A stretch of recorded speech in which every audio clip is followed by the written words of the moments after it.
I've seen things you people wouldn't believe. Welcome to MsMojo, and today we're counting down our picks for the movie villains who may have made some points. This list does include spoilers, so beware. I was happy, floating, staring at the stars. Number 10, Screenslaver, Incredibles 2. Elastigirl doesn't save the day. She only postpones her defeat.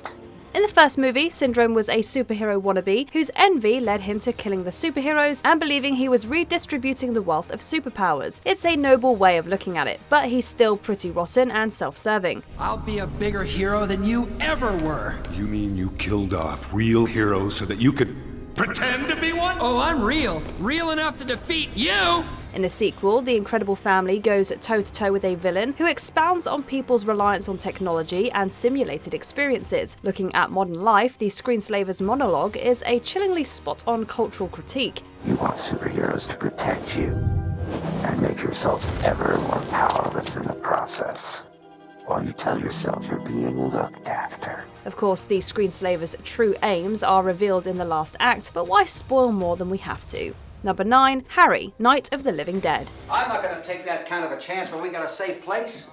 We luck into a safe place, and you're telling us we got to risk our lives just because somebody might need help, huh? The big debate among the characters barricaded in a farmhouse in George Romero's zombie classic is as allegorical as it is suspenseful. It's a matter of survival. Do they stay upstairs where they can have a few different routes to escape, or shelter in the basement where there's just one entrance or exit? Reactionary and paranoid Harry insists that having only one door to guard is the way to go. The cellar's the safest place. I'm telling you, they can't get in here. And I'm telling you, those things turned over our car.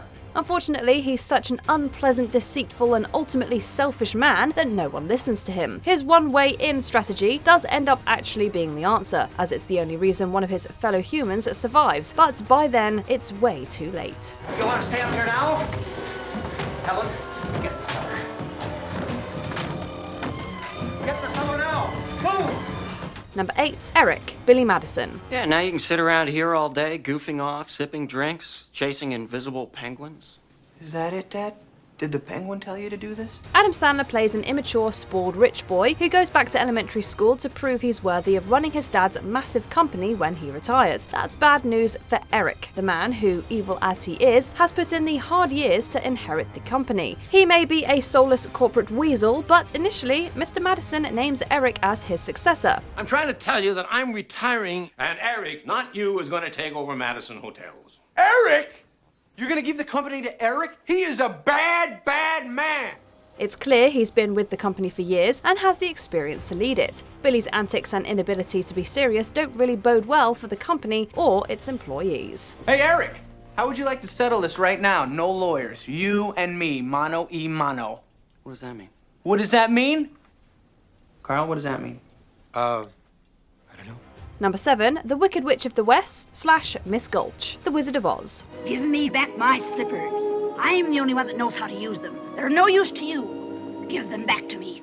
Give them back! First off, this is a fairy tale. The Wizard of Oz is not meant to be taken literally. But when you look at it as an adult, there are times when the witch and her Kansas counterpart Miss Gulch have some reasonable complaints. In the Kansas portion, even if Miss Gulch is awful, she's right to be upset that Dorothy's unleashed dog chases her cat and bites her. If you don't hand over that dog, I'll bring a damn suit that'll take your whole farm. There's a law protecting folks against dogs that bite. How would it be if she keeps him tied up? He's really gentle. With gentle people, that is. Well, that's for the sheriff to decide. If this were a Judge Judy case, Dorothy's family would definitely lose. When we meet her, the witch's anger feels pretty understandable. Some girl just crushed her sister with a house and stole her shoes. Poor Dorothy doesn't even know what's going on anyway. She keeps the dead witch's ruby slippers just because Glinda tells her to. Keep tight inside of them. Their magic must be very powerful, or she wouldn't want them so badly. You stay out of this, Glinda, or I'll fix you as well. Oh, rubbish. You have no power here. They're gone. Number 6, Gorr the God Butcher, Thor, Love and Thunder. I'm truly creating peace. You're murdering innocent gods. Innocent? Are you a Valkyrie? Yes. How exciting. This villain presents the normally unflappable Norse god and Marvel superhero with a dilemma that hits at the heart. Like a Marvel version of the story of Job, Gorr sees his faith tested by his daughter's death. His grief spurs him on a quest to rid the universe of gods, citing their ambivalence towards human suffering. The gods will use you, but they will not help you. There is no eternal reward for us. What begins as a crisis of faith actually sees him taking revenge on the gods with all their misused power and influence and being labelled the movie's villain. But even Thor has run-ins with gods, particularly Zeus, who is portrayed as a buffoon. That guy, he killed a couple of low-level gods. Boo-hoo. If that's all, pretty boy, you go back to your seat and you be quiet. If Love and Thunder committed more to some of its ideas than dumb jokes, it might have been less lopsided.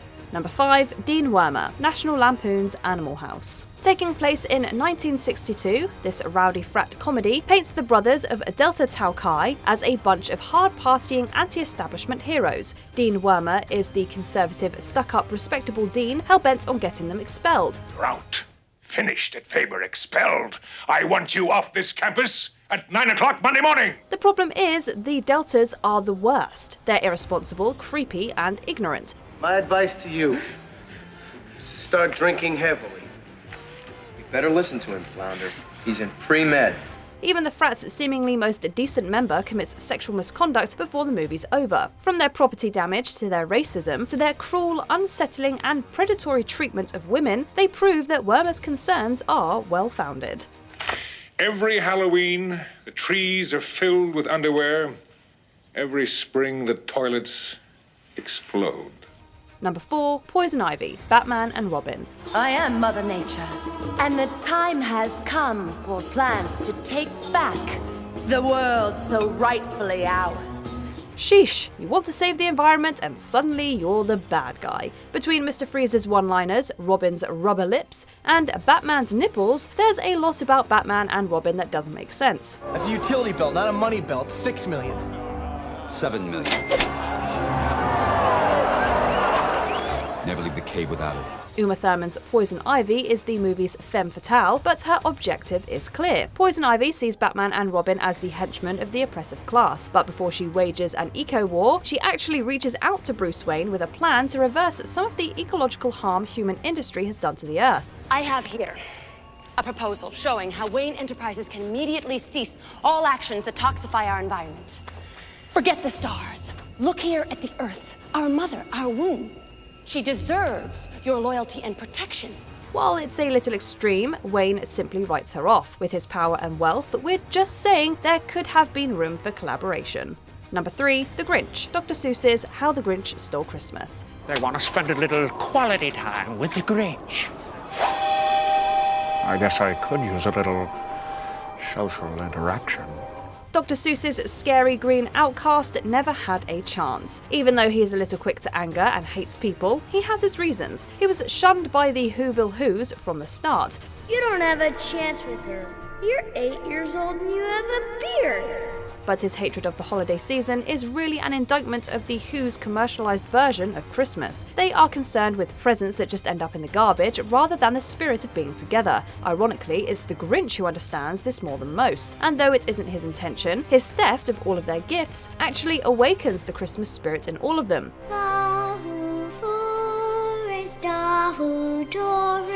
Welcome Christmas, come this way. Essentially, he becomes the hero in spite of his intentions. Number 2, Angelica / Eric Killmonger, Black Panther. How do you think your ancestors got these? You think they paid a fair price? Or did they take it like they took everything else? Killmonger is the son of a man cast out of the intensely secretive, ultra-advanced nation of Wakanda, whose advancements it keeps secret from the rest of the world. T'Challa, the Black Panther, may be the hero and king of Wakanda, but Killmonger returns to claim the throne of the nation. I'm standing in your house, serving justice to a man who stole your vibranium and murdered your people. Justice your king couldn't deliver. He doesn't just want to make Wakanda and its accomplishments known, he also wants to fund and arm a bloody worldwide revolution against oppression. Even after T'Challa defeats him, he sees the vision. Just bury me in the ocean with my ancestors that jumped from the ships. because they knew death was better than bondage. Because of Killmonger, T'Challa finds a balance between the nation's extreme isolationism and his enemy's ideas about bringing Wakanda onto the world stage. Before we continue, be sure to subscribe to our channel and ring the bell to get notified about our latest videos. You have the option to be notified for occasional videos or all of them. If you're on your phone, make sure you go into your settings and switch on notifications. Number 1. Roy Batty, Blade Runner. You Nexus, huh? I design your eyes. Sure.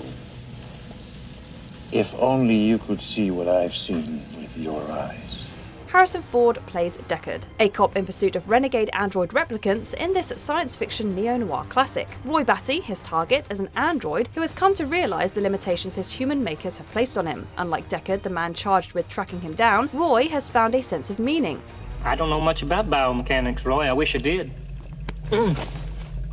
If we don't find help soon, Pris hasn't got long to live. And in the end, he acts somehow more human than Deckard himself has the whole movie. You don't end the movie thinking about how good it is that the escaped replicants have been stopped. With his dying words, Roy Batty leaves you with more of a sinking feeling, wondering what it was all worth. Like tears in rain. Time to die. Did your favourite villain make the list? Tell us in the comments. We are the future, Charles, not them.